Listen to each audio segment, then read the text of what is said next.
Selamat datang di kuliah online Universitas Riset 2 bab atau minggu 10 tentang teori antrian. Nah, di teori antrian ini kita pecah di dua bagian 1 dan bagian 2. Ini juga ada tugas untuk bagian 1 dan bagian 2. Bagian 1 ini kita akan membahas mengenai ilustrasi masalah antrian, struktur dan notasi proses antrian, proses kelahiran dan kematian, dan model antrian berdasarkan proses kelahiran dan kematian. Nanti tugasnya ada di bagian yang ini, model antrian. Jadi saya minta kalian untuk meresum tentang teori antrian. Nah,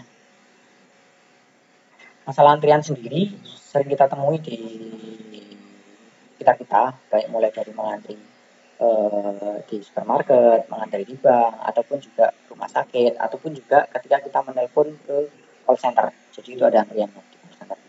Jadi dia dimulai dari input proses, customer masuk, dia mengantri di queue-nya, kemudian ada service mechanism. Ini ada layanan yang dilakukan. Kemudian customer dilayani keluar. Nah, di bagian kotak-kotak yang di garis putus ini adalah sistem antriannya. Nah, cara melayani customer sendiri juga ada policy-nya atau ada kebijakannya. Bisa bentuknya FCFS, first come first serve, atau juga bisa bentuknya priority. Nah, bentuk priority ini contohnya adalah UGD rumah sakit. Ketika ada pasien dengan kondisi tertentu, dia masuknya langsung ke jenis ini, dan dengan kondisi seperti ini, jenis ini. Nah, kalau kita perbesar bagian yang tadi, garis putus unit sistem, di sini kita bisa melihat ada customer, mereka mengantri di queue, kemudian dia dilayani oleh service facility, SSSS ini adalah server, dia adalah customer, kemudian dia menjadi serve customer. Ini adalah queue system. Nah, repotnya di teori antrian ini adalah kita banyak sekali notasi.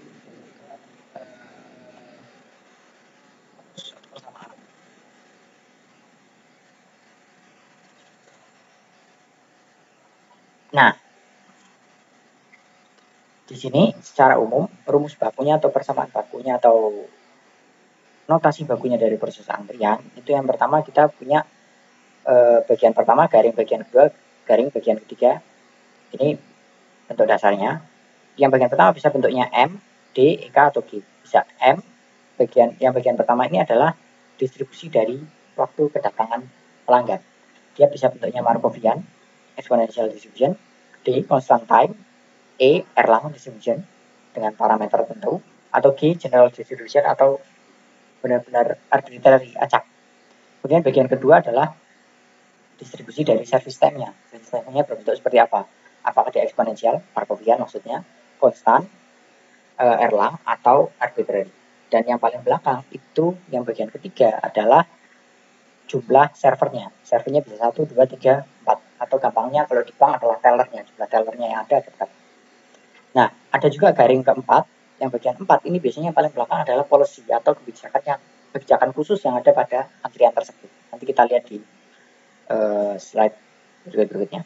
Nah, terminologinya sendiri yang akan digunakan notasinya ada banyak. Ada pertama mengenai state, kondisi dari sistemnya, panjang antriannya, jumlah customer pada waktu T, probabilitas akan adanya N customer pada waktu tertentu, jumlah servernya, rata-rata kedatangan, main arrival rate atau expected number of arrival per unit time. Jadi ini adalah number of arrival per unit time. Jadi dalam 1 menit ada 4 customer yang datang. Gitu. Nanti kalian ada tugas di bagian kedua untuk mengubah untuk mencari contoh antrian kemudian disesuaikan dengan teori antrian. Dan juga ada new atau kapasitas servernya atau service rate, expected number of customer completing service per unit time. Jadi ini ada kemampuan server, ada jumlah pelanggan yang datang. Kemudian dia ada probability-nya tadi, ada panjang antrian.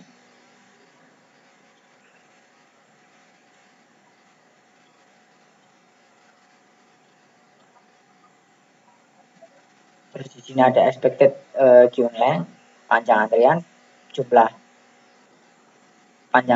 customer dalam sistem. Kemudian ada waiting time, waktu tunggu, juga waktu tunggu dalam suatu antrian.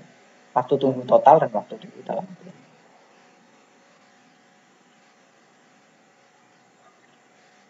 Nah, kemudian untuk hubungannya itu menggunakan yang dikenal dengan little law formula. Ini untuk mencari jumlah panjang, jumlah total panjang antrian total namanya, panjang antrian, kemudian waktu tunggu dan waktu tunggu total dan waktu tunggu dalam antrian dari sistem. Ini menggunakan little law formula. Kalian bisa baca, nggak terlalu ribet sih sebenarnya. Nanti kalian aplikasinya lebih ke rumus jadi langsung dipakai. Untuk S1 seperti itu, beda dengan S2 ataupun S3 yang harus menurunkan sendiri. Nah, teori antrian itu merupakan turunan dari rantai Markov. Jadi, kalau di rantai Markov itu ada misalnya state 0 itu adalah 0 customer, 1 itu ada 1 customer, 2 customer, 3 customer, sampai N plus 1 customer, atau F customer. Di mana kemungkinannya F customer-nya nambah, itu adalah arrival rate, jumlah orang yang datang, dan customer-nya pergi berkurang adalah tergantung dari waktu pelayanannya atau distribusi waktu pelayanan.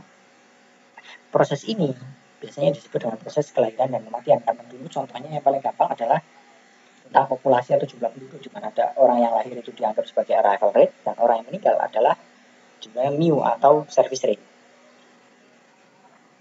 Secara umum, ketika kondisi ini mencapai steady state, itu kita mendapatkan persamaan ini.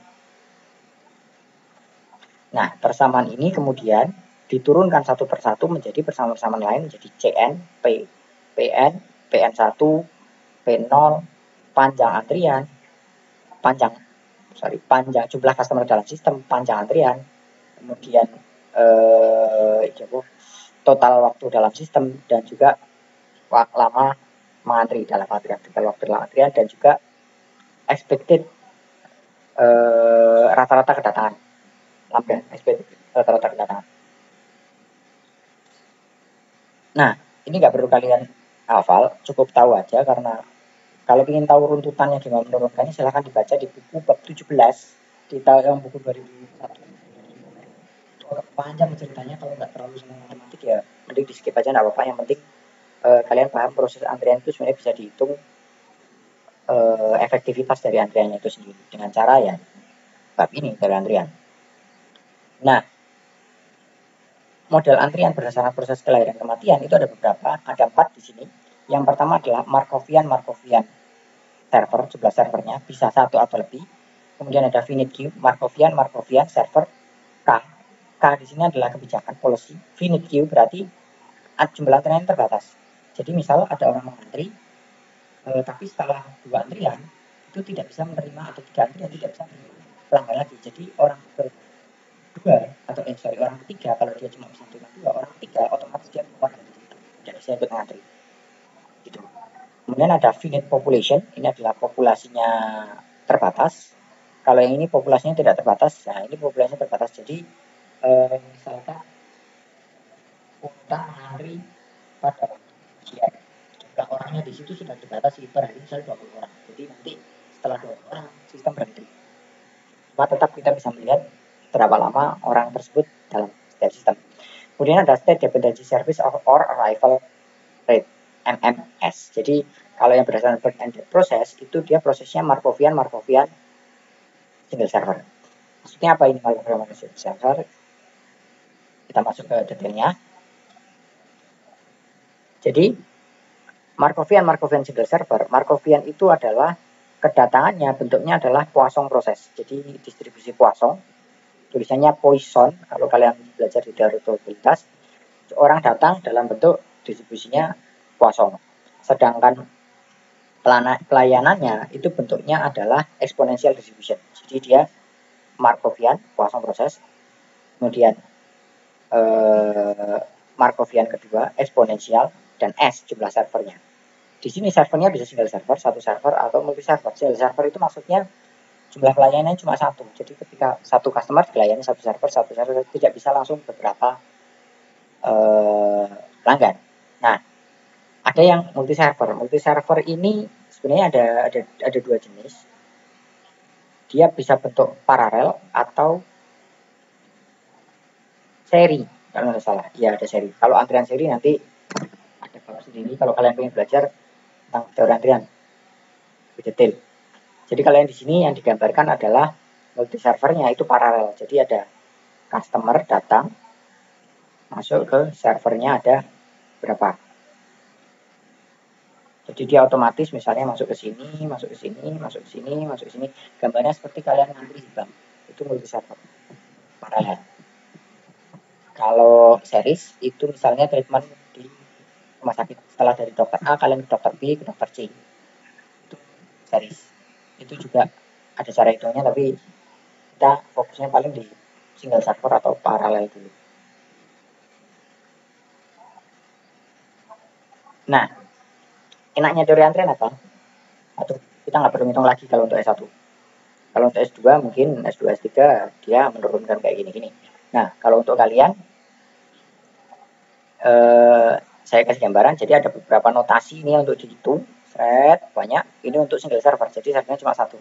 Nah, di sini nanti kita bisa ngitung panjang antrian, waktu tunggu antrian, probabilitas berapa jumlah customer tertentu dalam sistem tersebut, panjang antriannya, dan juga jumlah total customer dalam sistem itu berapa. Ini untuk yang single server, ini yang untuk multi server lebih dari satu. Contoh kasusnya seperti apa? Silahkan kalian baca di buku bab 17, itu ada detailnya, dan rumusnya sudah bagus, tinggal dimasukkan aja ini rumusnya, nggak perlu diturunkan lagi, nanti kalian langsung ketemu angka yang sama. Kalian coba sendiri ya. Nah, tugasnya, nah ini masih kosong, kalian buat summary-nya untuk single case dan multi case untuk finite queue.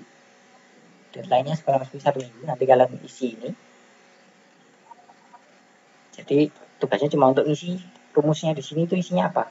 Dan itu notasinya itu sebenarnya maknanya apa per notasi. Jadi nggak cuma rumusnya, tapi kalian tahu misalnya CN itu apa, PN itu apa, LQ itu apa, gitu. Nah, finite queue ini datangnya Poisson, eksponensial, servernya bisa satu atau lebih, K itu jumlah yang diterima di dalam antrian tersebut.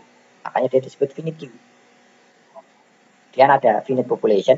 Finite population itu jumlah orangnya yang di populasi itu terbatas. Jadi misalnya 20 orang ya cuma ada 20 orang, setelah selesai 20 orang sistem berhenti. Kemudian ada state dependency service of or arrival system. Jadi di sini pelayanan ataupun kedatangan itu tergantung terhadap jumlah atau kondisi dari antriannya. Misalkan setelah 5 orang itu biasanya waktu pelayanannya jadi lama karena harus setup ulang misalkan gitu.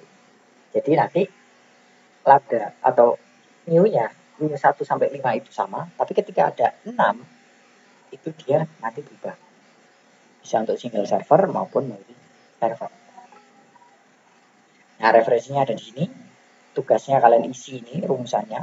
Ada berapa berarti? 1, 2, 3, 4, 5, 6. Nah, untuk tugas soal dan bagaimana aplikasinya penggunaan rumus ini nanti saya berikan setelah materi minggu ke-11 teori antrian bagian 2 saya sampaikan.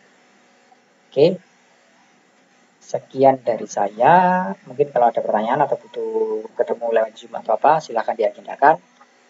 Wassalamualaikum warahmatullahi wabarakatuh.